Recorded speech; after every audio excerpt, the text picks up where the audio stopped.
Director Lokesh கனகராஜோட இயக்கத்தில் ரஜினிகாந்த், உபேந்திரா, அமீர் கான், நாகார்ஜுனா மற்றும் ஷௌபின் ஷபீர் நடிப்பில் தியேட்டரில் ரிலீஸ் ஆகி சக்ஸஸ்ஃபுல்லாக ரன்னிங் ஆகிற படம் கூலி. கூலி படத்தோட முதல் நாள் வசூல் சன் பிக்சர்ஸ் அஃபிஷியலாக அறிவிச்சிருக்காங்க. படம் ரிலீஸ் ஆன முதல் நாளில் மட்டுமே கிட்டத்தட்ட 151 கோடி பாக்ஸ் ஆஃபீஸில் வசூலாகியிருக்கிறதா அறிவிச்சிருக்காங்க. நடிகர் தளபதி விஜயோட நடிப்பில் இதுக்கு முன்னாடி லியோ படம் 148.5 கோடி உலகம் முழுவதும் வசூலாகி தமிழ் சினிமாவோட ஹையஸ்ட் டே ஒன் கலெக்ஷனாக லியோ படம் இருந்தது. இப்போ கூலி படம் அதை முறியடிச்சிருக்கு. நடிகர் ரஜினிகாந்தோட கூலி படம் இப்போ ஓவர்சீஸ்லையும் நல்ல வசூலை கொடுத்துருக்கு. டே ஒன்னில் மட்டுமே கிட்டத்தட்ட $8.75 மில்லியன் மேலே கலெக்ட் ஆகியிருக்கிறதா அஃபீஷியல் கலெக்ஷன் ரிப்போர்ட்ஸ் கொடுத்துருக்காங்க. ஆகஸ்ட் 15 2 பெரிய படங்கள் ரிலீஸ் ஆச்சு. கூலி மற்றும் வார் 2. வார் 2 படம் எதிர்பார்த்த அளவுக்கு வசூல் கொடுக்கல.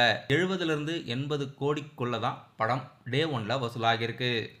கூலி படத்தில் எனக்கு ரொம்பவே பிடிச்ச கதாபாத்திரம் உபேந்திரா கதாபாத்திரம் ரொம்பவே மாசாக இருந்தது. நடிகர் ரஜினிகாந்தோட நடிப்பில் இப்போ கூலி படம் தியேட்டரில் ரன்னிங் ஆகுது. படக்குழுவினர் அஃபிஷியலாக டே ஒன் கலெக்ஷன் ரிப்போர்ட்ஸ் வெளியிட்டிருக்காங்க.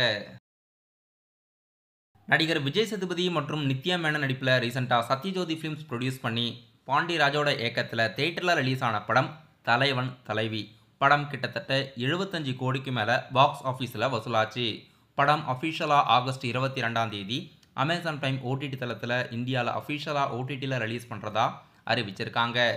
ஆகஸ்ட் 22 தான் ஓடிடியில் ரிலீஸ் ஆகுது. பேன் இந்தியா லாங்குவேஜில் அமேசான் பிரைமில் ஓடிடியில் ரிலீஸ் பண்ணுறாங்க. நடிகர் விஜய் ஆண்டனியோட நடிப்பில் கொஞ்ச நாளைக்கு முன்னாடி தியேட்டரில் ரிலீஸ் ஆன மார்கன் படம் அஃபிஷியலாக ஓவர்சீஸ் சிம்பிளி சவுத் பிளாட்ஃபார்ம்லையும் மற்றும் அமேசான் பிரைம் ஓடிடி தளத்திலையும் இப்போ அஃபிஷியலாக ஸ்ட்ரீமிங் ஆகுது.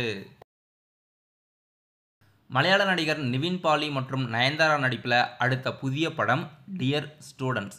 ரீசெண்டாக இந்த படத்தோட அஃபிஷியல் ட்ரீசர் யூடியூப்பில் படக்குழுவினர் ரிலீஸ் பண்ணியிருக்காங்க. ரிலீஸ் தேதி அறிவிக்கலை. இப்போதைக்கு ட்ரீசர் மட்டும் வெளியாகியிருக்கு. உமன் பேஸ்டு சூப்பர் ஹீரோ கான்செப்ட் படம் லோகா சாப்டர் 1 சந்திரா அஃபிஷியலாக அப்கமிங் டேஸில் தமிழ்லையும் ரிலீஸ் ஆகிறதா இருக்குது. Tamil Nadu theatrical release by AGS சினிமான்ஸ்னு அஃபிஷியலாக படக்குழுவினர் அறிவிச்சிருக்காங்க. துல்கர் சல்மான் அவர்கள் இந்த படத்தை ப்ரெசன்ட் பண்ணுறாரு. இப்போது இந்த படத்தோட official Tamil Nadu theatrical release by AGS சினிமாஸ்னு அறிவிச்சிருக்காங்க. ரிலீஸ் தேதி அப்கமிங் டேஸில் எதிர்பார்க்கலாம். படம் தமிழ் லாங்குவேஜிலும் தியேட்டரில் ரிலீஸ் ஆக போகுது. நடிகர் கலையரசன் மற்றும் தினேஷ் நடிப்பில் அடுத்த புதிய வார் பேஸ்டு படம் தண்டா காரண்யம். நீலம் புரொடக்ஷன் ப்ரொடியூஸ் பண்ணி படத்தோட அஃபிஷியல் சென்சார் அப்டேட்ஸ் படக்குழுவினர் வெளியிட்டிருக்காங்க. UBA சர்டிஃபிகேட்ஸ் வழங்கியிருக்காங்க சென்சார் போர்டு. ஜஸ்டின் பிரபாகரனோட மியூசிக்கில் தமிழ் சினிமாவில் படம் அப்கமிங்காக ரிலீஸ் ஆகிறதா இருக்குது. ஏற்கனவே இந்த படத்துலேருந்து ஒரு சிங்கிள் மற்றும் ஒரு சில போஸ்டர்ஸ் வெளியாகியிருக்கு. இப்போது இந்த படத்தோட சென்சார் அப்டேட்ஸ் வெளியிட்டிருக்காங்க. அப்கமிங் டேஸில் படத்தோட ரிலீஸ் தேதி அஃபிஷியலாக எதிர்பார்க்கலாம்.